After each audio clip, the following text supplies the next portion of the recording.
জি জি, আমি এখনই ম্যাডামকে বলছি। ওকে ওকে ম্যাডাম, একটা মিস্টেক হয়ে গিয়েছে। আবার কি করেছো? আজ অফিসে একটা ইনভিটেশন কার্ড এসেছে, আপনাকে বলতে একদম ভুলে গিয়েছিলাম। কিসের ইনভিটেশন? খন্দকার গ্রুপের স্পেশাল পার্টির আয়োজন করেছেন, আপনাকে অবশ্যই অ্যাটেন্ড করতে বলেছেন। ওনাদের পার্টিগুলো তো অনেক স্পেশাল হয়। আই মিন শহরের সব বড় বড় বিজনেসম্যানরা ওই পার্টি, আর আমি ওখানে ইনভাইটেড। আমি ওখানে গেলে আমাদের কোম্পানি সম্পর্কে অনেকে নতুন করে জানতে পারবে। ওকে, আমি অ্যাটেন্ড করব। ওনার ফেস আমাকে বারবার কনফার্ম করতে বললেন আপনি যেন স্যারকে নিয়ে অ্যাটেন্ড করেন। তুমি এখন যাও, কালকে সকালে টাইমলি চলে এসো। ঠিক আছে।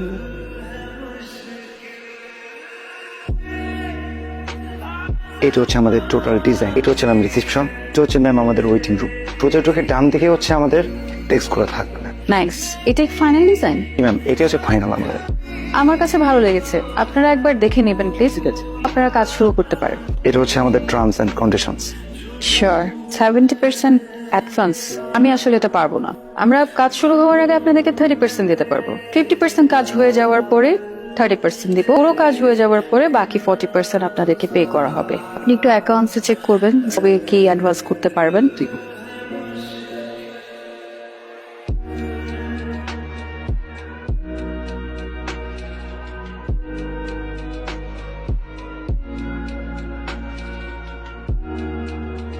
নোংরা জামা কাপড় পরা লোকজনের সাথে আড্ডা দিচ্ছে। আমার হাজবেন্ড এমন করে, কিভাবে সহ্য করবো এগুলো আমি?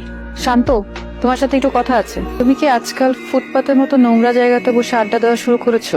আজকাল না তো, আগে থেকেই, ভুল হওয়ার পর থেকেই। একটা কাজ করো, আজকে আমাদের বেডরুমে যাওয়ার আগে বাইরের ওই ওয়াশরুমটাতে গিয়ে এই কাপড় চোপড় গুলো ছাড়বে, ভালো করে একটা শাওয়ার নেবে, তারপরে এসো। ওকে।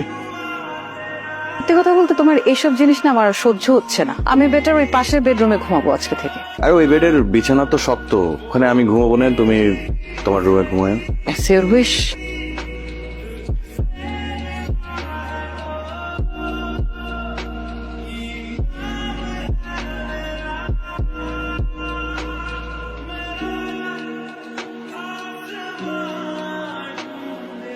স্যার কি যাচ্ছে না?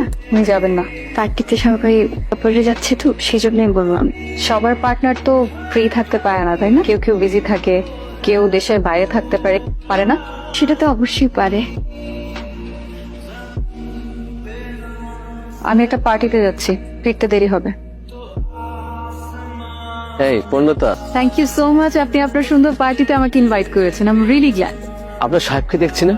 উনি উনি বিজি, দেশের বাইরে গেছে আর কি। Bad luck. না না না, হ্যালো এভরিওয়ান, উনি হচ্ছেন পূর্ণতা। ওনার দারুণ একটা আইটি ফার্ম আছে, এই সারা দুনিয়া জুড়ে বড় বড় সব কাজ করে থাকেন। ওনাকে চিনতে পারছেন নাকি?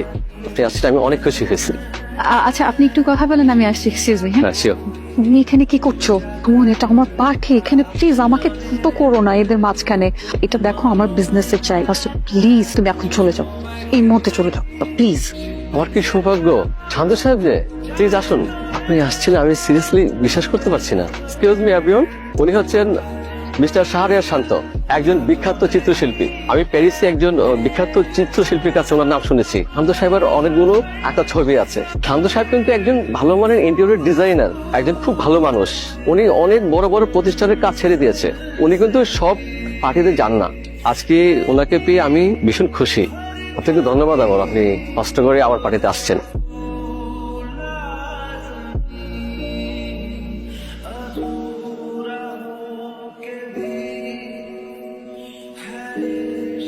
আসবো। ইন্টেরিয়র ডিজাইনারের সাথে যোগাযোগ করেছেন? করেছিলাম তো, ওনাদের ম্যানেজার বললেন এখন ওনারা কাজটা করতে পারবেন না। ওনাদের এগ্রিমেন্ট ঠিকঠাক মতো ক্লিয়ার করেন না? হ্যাঁ ম্যাডাম, করেছিলাম। আপনি একটা কাজ করুন, কোম্পানির ওনারের সাথে আমি ট্রাই করেছিলাম ম্যাডাম, ওনার খুব ব্যস্ত আছেন, উনি কথা বলতে যাচ্ছেন না। আগামীকালকে ওনারের সাথে আমার একটা মিটিং সেট করুন, সরাসরি ওনার সাথে গিয়ে কথা বলবো। আই গেস আমি সরাসরি কথা বললে উনি না করতে পারবেন না। ঠিক আছে ম্যাডাম, থ্যাংক ইউ ম্যাডাম।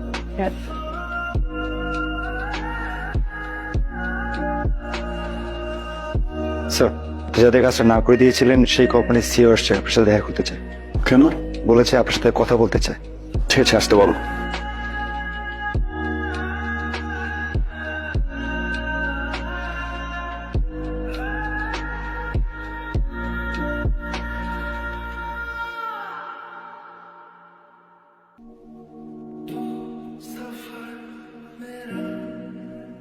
শান্ত, বলুন।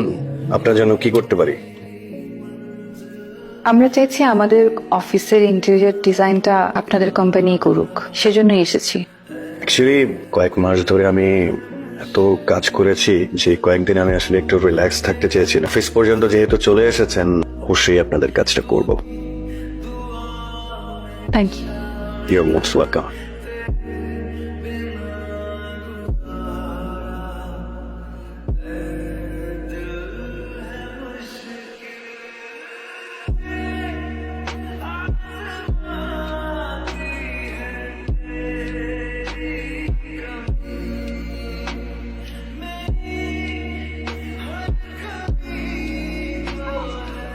হ্যালো, আমি শান্তর ওয়াইফ। আপনাদেরকে এখানে দেখলাম, তাই ভাবলাম একটু আড্ডা দিয়ে যাই। বসি না, চা খাবো। যা আচ্ছা ভাবি, মানতে পারতেছ না যে আপনি আমাদের সাথে আড্ডা। এই যে ভাইকে কতবার বলছি একটু বাসা নিয়ে যান, ভাবির সাথে পরিচয় করে দেন। ভাই বল তোর ভাবি তো অনেক বড় বিজনেসম্যান, আমাদের সাথে আড্ডা দিবে না। নেই আমাদের একদম। Thank you. সত্যি ভাই, আপনি সারপ্রাইজ দেন আমাদের। ভাবি থ্যাংক ইউ ভাবি আসার জন্য। ভাবি আসতে চাচ্ছিলাম, আমার মনে হলো যে গল্প করি আপনাদের সাথে এখানে। চাটা কিন্তু দুর্দান্ত খারাপ, এটা বুঝতে পারছেন? I am sorry.